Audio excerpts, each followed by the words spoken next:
আমাদের মাননীয় মুখ্যমন্ত্রীর তরফ থেকে এসছে জগন্নাথ ধাম, দীঘার জগন্নাথ ধামের ভোগ প্রসাদ। এটা প্রায় সবার ঘরে নাকি দেওয়া হয়েছে। তোমরা কারা কারা এই ভোগ প্রসাদটা পেয়েছো আমাকে কমেন্ট করে জানাবে। চলো দেখি এটার মধ্যে কি কি আছে।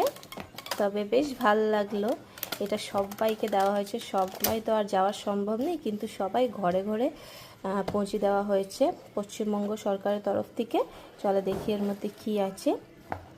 আচ্ছা, এর মধ্যে আছে একটা গজা, এই যে সুন্দর প্যাকিং করে দেওয়া হয়েছে যাতে ওয়েস্ট না হয়, কারণ এটা অনেক ঘরে দেওয়া হয়েছে। আর তার সাথে একটা প্যাড়া দিয়েছে, এগুলো ভোগ প্রসাদ।